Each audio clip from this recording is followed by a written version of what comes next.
Selamat datang di iPod, YAI Muda Podcast.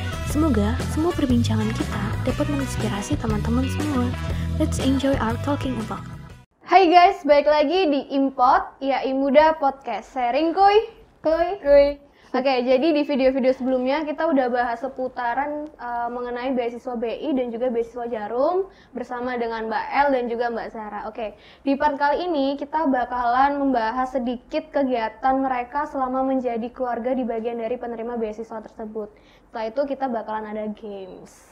Oke, langsung aja untuk ke pertanyaan yang pertama tentang seputaran kegiatan ya. Jadi, dari Mbak El dulu. Apa aja sih Mbak kegiatan dari beasiswa di Jarum itu setelah kita dinyatakan lolos? Kegiatan paling awal yang di awal yang harus diikutin tuh ada apa aja? Oke, setelah kita dinyatakan lolos untuk menjadi beasiswa Jarum, yang pertama ada welcome party. Welcome party itu nanti isinya biasanya ada per daerah gitu. Yang pertama ya. Kalau aku Surabaya, jadi itu welcome party-nya isinya anak-anak beasiswa Jarum dari Surabaya.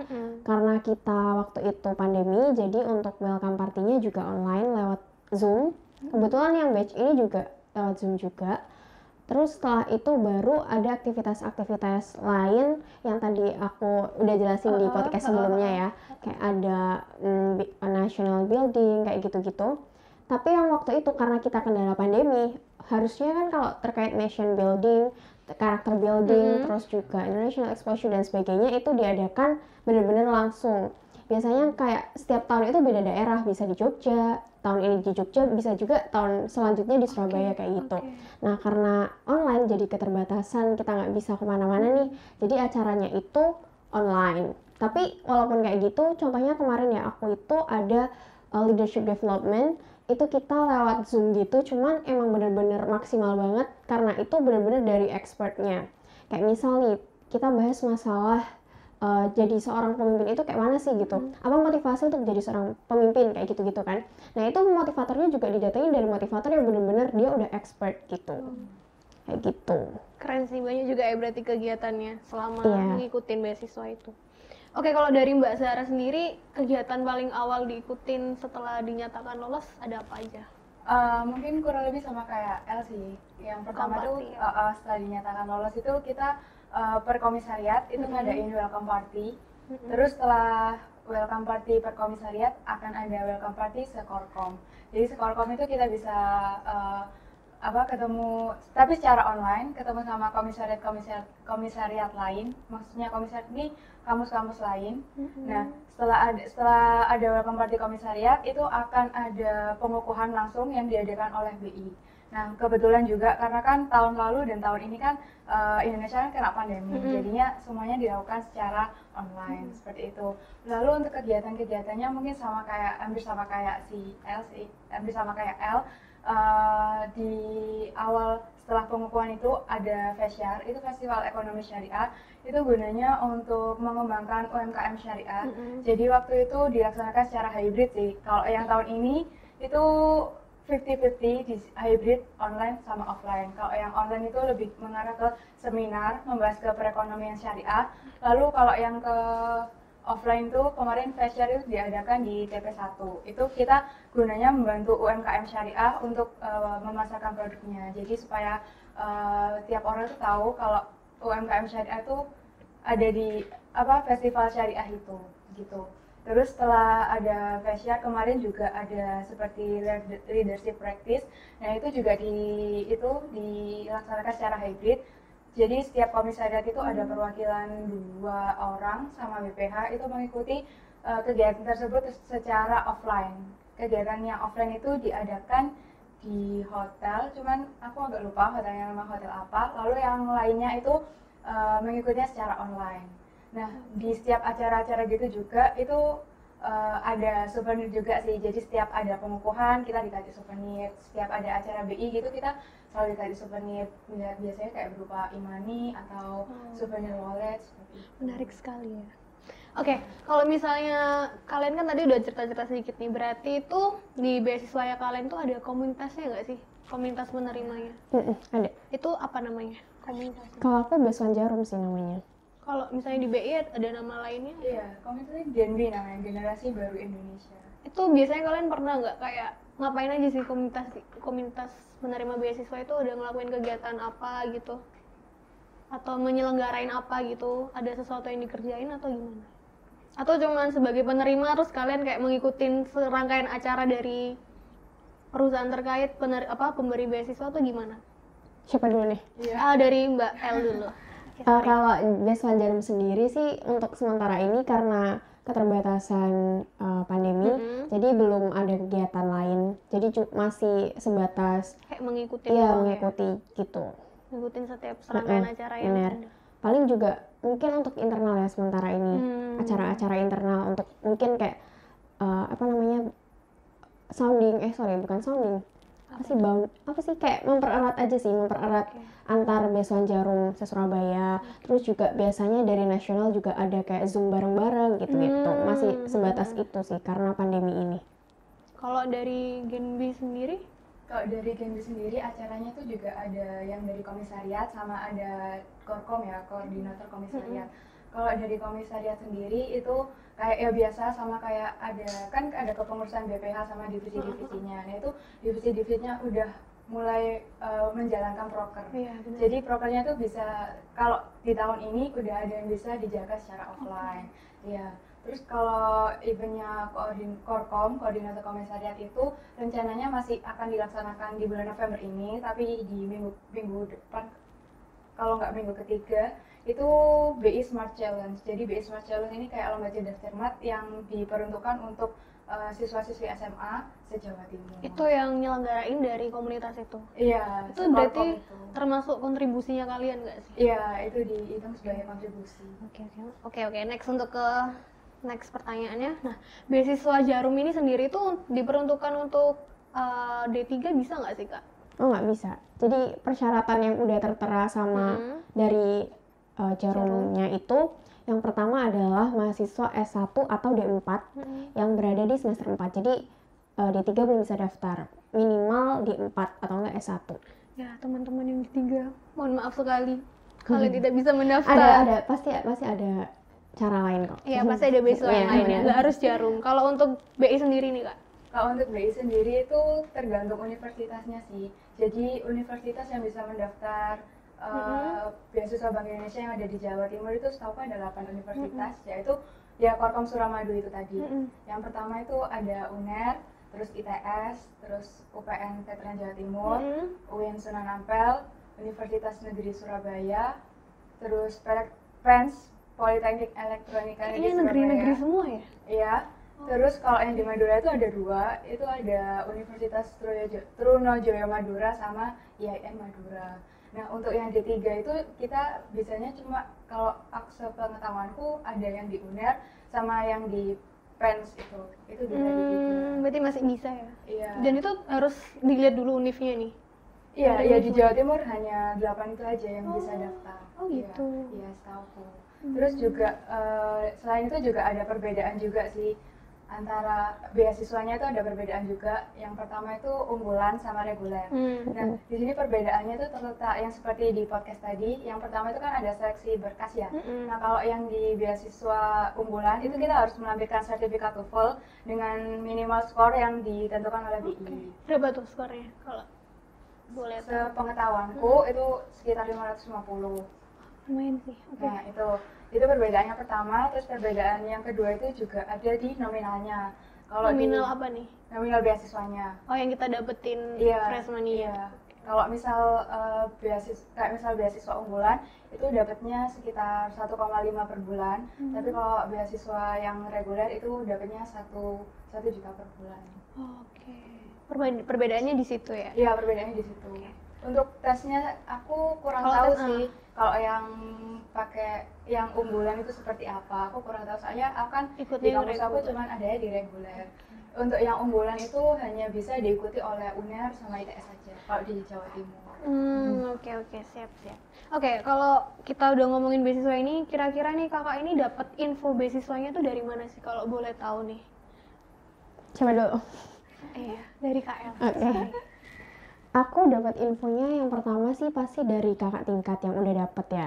Biasanya ada sharing-sharing gitu, apalagi kayak satu organisasi terus dia dapat gitu, dapat infonya dari situ.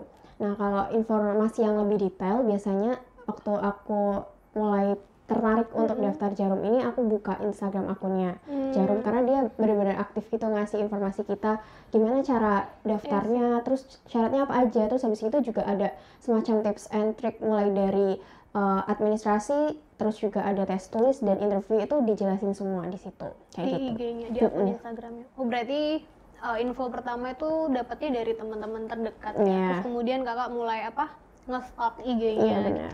Kalau dari Kak Zara sendiri? Ya kurang lebih sama sih. Aku dulu nggak seberapa tahu kan informasi beasiswa itu. Aku tahu dari temen aku yang juga apply beasiswa Bank Indonesia itu. Nah, tapi kalau misal mau ingin info-info lebih lanjut itu bisa dicek di Instagramnya. Mungkin @genbsb atau @genbofficial, itu sama juga banyak informasi-informasi, misalnya ketentuan, terus administrasi, itu banyak Q&A di sana. Jadi tinggal dibuka aja. Jangan lupa guys, dicek IG-nya, oke? Oke, terakhir nih Kak. Boleh dong bagi-bagiin motivasinya buat teman-teman di sana kalau mereka lagi putus asa gitu kan untuk mencari beasiswa gitu. Boleh dong dibagiin motivasinya. Mulai dari Kak El. Oke, mulai dari aku. Terkait motivasi ya. Kalau motivasi itu sebenarnya kalau aku pribadi itu seperti yang di podcast sebelumnya. Kayak aku benar-benar punya big plan waktu aku pertama masuk kuliah. Jadi pada saat kita jadi maba, waktu aku jadi maba, aku ini kayak menentukan aku ini mau jadi mahasiswa yang biasa aja atau mahasiswa yang outstanding. Nah, karena aku menentukan untuk menjadi mahasiswa yang outstanding, otomatis aku harus punya achievement dong. Nah, achievement ini bisa akademik dan non-akademik, itu terserah kalian. Mungkin kalian yang lebih tahu diri kalian sendiri ya kan. Benar. Nah, karena aku ini merasa aku lebihnya di akademik, jadi aku coba untuk menggali potensiku ini di bagian akademik. Terus aku juga berprinsip kalau misalnya aku ini pingin jadi orang yang outstanding dan juga aku pingin menyeimbangkan antara akademik, organisasi dan juga kompetisi. Nah, untuk mencapai big plan aku, terus juga untuk strategi-strateginya untuk menjadi mahasiswa yang outstanding, salah satunya ini dengan mendaftar sebagai penerima beasiswa. Nah, beasiswa yang aku dapat alhamdulillah ini beasiswa Jarum, yang mana selain kita bisa dapat kayak CV kita bisa lebih bagus dong ya. Ini juga bisa nge-branding diri kita kalau misal kita pengen dapat pekerjaan yang lebih baik atau enggak sesuai sama tujuan kita. Jadi kalau aku pribadi juga, aku berprinsip aku ini menganggap diriku ini sebagai diamond. Diamond ini enggak dilihat dari fisiknya yang indah, yang cantik, bukan. Tapi diamond ini dimanapun tempatnya, dia akan bersinar dengan sendirinya. Dengan cara dia sendiri juga, gitu. Oh my god, Keren banget sih, sumpah keren banget serius. Kalau untuk Kak Zara? Kalau aku sendiri, untuk motivasi aku sendiri, aku mungkin beda kayak El ya. Kalau motivasi aku sendiri, aku kalau mengejar sesuatu, aku harus bekerja keras. Dan selain bekerja keras, aku harus berdoa. Selain itu juga aku harus tekankan diri aku kalau jangan takut untuk mencoba karena hasil tidak ada yang tahu. Selagi kita berjalan ke arah yang benar, kenapa kita tidak coba, seperti itu. Betul. Intinya guys, harus terus mencoba. Oke, kali ini kita bakalan ada challenge nih Kak. Mana ya ini gamesnya ya? Oke, thank you. Oke, jadi di sini ada beberapa pertanyaan yang harus kalian jawab. Kalian bisa ngambil 4 sih. Satu-satu dulu aja kali ya. Oke. Silakan dipilih. Aduh, ini bukan soal KL. Soal pajak sih. Kayak gimana gitu ya. Oke, dari KL boleh dibacain nih. Pertanyaan pertama. Apa tuh? Aduh, pernah pacaran sama kating atau adik tingkat? Selama kuliah berarti ya ini? Iya, sama kuliah. Nggak pernah. Sumpah nggak Iya, pernah. nggak pernah. Sumpah. Nggak pernah. Gila, aku sampai semester 7 ini nggak pernah. Nggak Pacaran pernah. sama kating atau adik tingkat. Oh, seangkatan pernah dong berarti? Atau emang nggak pernah pacaran? Ini satu univ atau beda? Beda, nggak apa-apa. Pokoknya beda. selama kuliah ini. Sama kuliah. Seangkatan sih, seangkatan. Seangkatan ya. Kirain nggak pernah pacaran dong Enggak. selama Aku kuliah. pikir kayak satu kampus atau satu jurusan gitu. Oke, sampai sekarang. Enggak. Tapi pernah ya? Iya, pernah. Tapi Oke. satu angkatan tapi beda kampus ya. Oke. Next, Kak Zara gimana? Matkul dengan nilai terendah, Apa pajak. tuh? Pajak. Kenapa tuh? Dosennya atau karena emang gimana? Kalau dulu itu dosennya tuh kayak sibuk banget gitu, terus kalau ke kelas tuh jarang ada kelas, jadinya sering jam kos. Oh jadinya kurang paham materinya juga berarti ya Dosennya jarang masuk ke kelas, ngasih nilai mahasiswa ya segitu. apalagi pajak itu benar-benar mikir Iya. Kayak Aturannya harus- banyak kan. bener. Oke, Iya. next ya. Ini taruh mana? Taruh sini aja nggak apa-apa. Ini deh. Oke, Mbak Zara. Oke, dari Mbak Zara. Tempat favorit di kampus. Ini maksudnya sekitar kampus gitu ya? Yang sering dikunjungi gitu. Mungkin tempat favorit di kampus ya di itu apa? Di ruang kelas aku sendiri sih. Iya, karena tempatnya adem. Biasanya kan tempatnya panas gitu. kalau Ruang di kelas luar. sendiri tuh kan Oh, bukan biasanya ruang kita kelas sih, apa namanya tuh? apa? Pokoknya ruang kelas, tapi itu. Pokoknya setiap kali kita kelas di kelas gitu ya. Oke, karena Soalnya adem. tempatnya adem. Perpus nggak? Perpusan adem juga. Adem, cuman kadang itu ya, menurut aku ya, perpusnya itu kayak gelap gitu. Jadi aku kurang Remang-remang suka. gitu ya. Oke, Kak El gimana? Aku makanan kantin yang paling ngangenin. Kalau anak FEB Uner pasti tahu Almaun. Aku suka banget sih makanan-makanan Almaun, terutama geprek. Almaun. Iya. Itu nama kantin Iya, ya? nama kantinnya sebelah masjid, ya nempel masjid. Kenapa bisa FEB. favorit tuh? Kenapa ya? Karena enak, Enak, gebreknya enak. enak dan murah. Oke, sesuai budget lah Iya, ya. sesuai anak mahasiswa banget lah. Oke. Ini ada lagi nih. Sekarang gini ya diganti ya. Nanti kan Mbak Sarah ngambil nih. Nanti pertanyaannya dibacain ya. Oke. Oke, dari Mbak El dulu. Aku dulu nih. Heeh. Outfit terabsurd selama ngampus. Apa tuh? Pernah nggak pakai outfit terabsurd? Absurd. Terabsurnya kayak gimana? Nah, gimana nih? Kayak ngerasa salah kostum mungkin. Iya mungkin Salah bisa. kostum. Terus kayak jadi pusat perhatian gitu kayak ini anak gak apa-apa nih gitu. Kalau dari aku, karena kampus aku kan berbasis Islam ya, dan aku orangnya suka pakai celana. Itu mungkin waktu aku pakai celana jeans atau kayak celana yang sedikit gitu, jadi pusat perhatian gitu. Pernah juga ditegur dosen gara-gara itu. Oke, berarti harusnya pakai rok ya. Nggak harus sih, kalau di fakultas aku nggak harus pakai rok, cuman nggak ketat gitu. Kalau misal di fakultas lain mungkin ya harus pakai rok. Oke. Mbak Sarah, Oke, untuk L ya, pengalaman tidak terlupakan dengan dosen. ada nggak tuh dengan dosen? Aduh, apa ya? Pengalaman tidak Pernah terlupakan. bincang sama dosen? Sering sih. Tapi Oke. apa ya? Pengalaman tidak terlupakan. Maksudnya yang wah dosen ini banget sih. Oh, gitu. pengalaman. Aku tuh juga kurang, aku nggak ngerti ya. Aku tuh sebenarnya kurang suka sama pajak. Tapi kenapa mata pilihan aku tuh semuanya pajak? Aku juga bingung. Dan dosen-dosen pajak itu benar-benar tidak terlupakan karena kebetulan karena aku tuh setiap nggak suka matkul pasti aku mendaftarkan diri jadi komting kelas. Karena dengan cara itu biar aku bisa ngerti pelajaran kan. Nah jadi itu Boleh dicontoh, benar-benar guys. benar-benar nggak bisa terlupain karena apa? Karena setiap kali misalnya kebanyakan nih rata-rata dosen pajak di fakultasku terutama beliau tuh suka nanyain random gitu ke teman-teman. Jadi harus benar-benar memperhatikan. Nah kalau teman-teman nggak pada memperhatikan pasti yang jadi korbannya itu komtingnya. Komting, ya Jadi kayak ya Allah Semuanya. Terus Oke. terus. Ya udah kayak ya udahlah pasrah aja, aku pasti harus kayak bisa Oh, ditinggal jadi kedip. dosen pajak ini yang paling berkesan gitu. Iya. Oke, ini terakhir ya. Telas. Wih, tetap sama Mbak Zara buat Mbak El. Dari Mbak El dulu. Aduh, panjang banget. Aku ya, biasanya tempat makan atau warung favorit yang sering dikunjungi. Apa nih, daerah kampus Di atau luar kampus bisa sih ini kayaknya. di luar kampus ya? Kalau aku mungkin kan suka ayam ya, mungkin aku lebih sering ke MCD sih. Oke. Saya MCD juga ada yang deket rumah, jadi lebih sering ke situ. MCD, oke.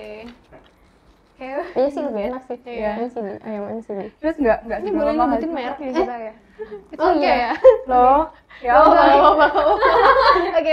Itu kan namanya Pertanyaan ganti. Oke. Pertanyaan selanjutnya. Oke, untuk L, pernah cinlok sama teman kelas nggak? Enggak.